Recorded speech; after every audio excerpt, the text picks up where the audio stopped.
The next thing the bile does as it moves through the intestines is to balance the immune system. When most people think of the immune system, they think of white blood cells floating through the bloodstream. But over 1/2 of the immune system is actually located in the intestines. The job of the immune system in the intestines is much more difficult than that in the bloodstream. Infections only rarely make it into the blood, but every day our intestines are exposed to millions of parasites, bacteria, and fungi.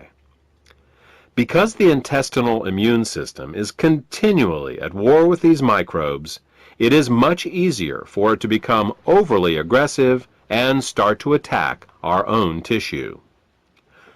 What bile does is to regulate the intestinal immune system, helping to prevent it from becoming overly aggressive and causing autoimmune disorders. If you're suffering from a gut-related autoimmune disorder, it may be because of a blockage of bile flow. The last thing that bile does in the intestines is to kill parasites and candida. Tests show that even the healthiest person still has some degree of parasitic and fungal infection.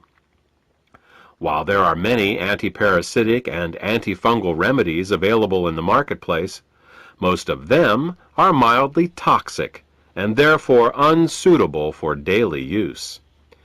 If, however, your bile flow is healthy, then you have a built-in defense against parasites and candida.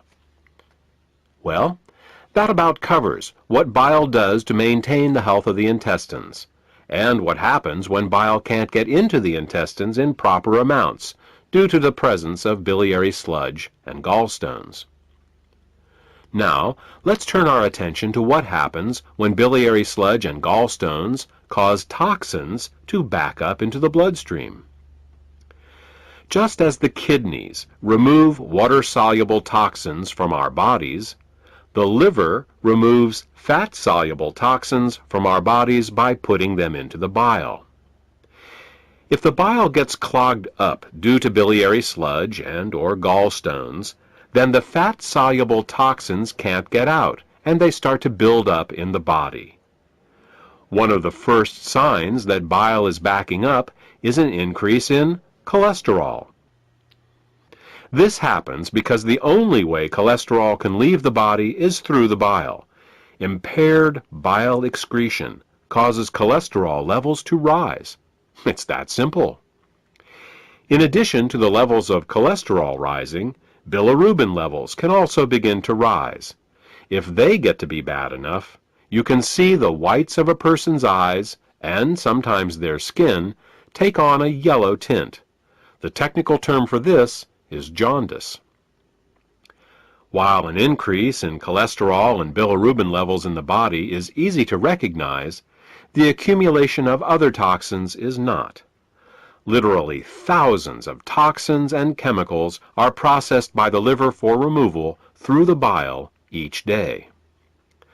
When gallstones and biliary sludge prevent these toxins from leaving the body, they begin to accumulate in the bloodstream and the tissues, causing all sorts of problems.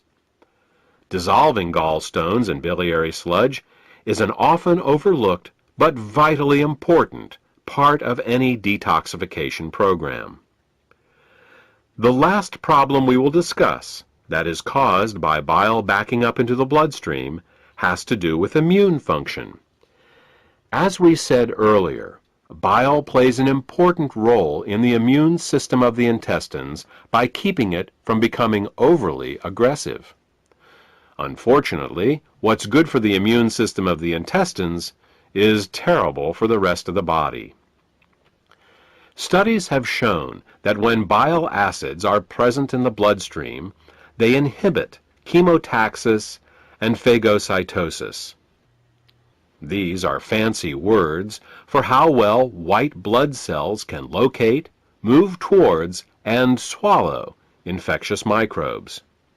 Thus, what starts out as a beneficial immunoregulative action in the intestines becomes an immunosuppressive action in the bloodstream and the tissues. These are all effects of bile backing up in the bloodstream. The final set of problems we will discuss is how biliary sludge and gallstones can affect the neighboring organs. In addition to bile acids backing up into the bloodstream, bile can also back up into the pancreas and liver, where it can cause alkaline burns. This is because the liver, pancreas, and gallbladder all share the same basic plumbing, the common bile duct. There are valves that keep the bile from backing up into the liver and pancreas. If a small stone finds its way into one of these valves, the valve can get stuck in the open position. If this happens, then every time the gallbladder contracts to squeeze the bile into the small intestines, it can also squeeze the bile into the pancreas and the liver, causing caustic alkali burns and irritation. You see, very alkaline substances can burn us just as easily as very acidic ones. And with a pH of 9.5, bile is very alkaline. Mild alkali burns for a short time in these organs may only result in local irritation, but over a long period of time, these alkali burns can cause diabetes, hepatitis, and cancer.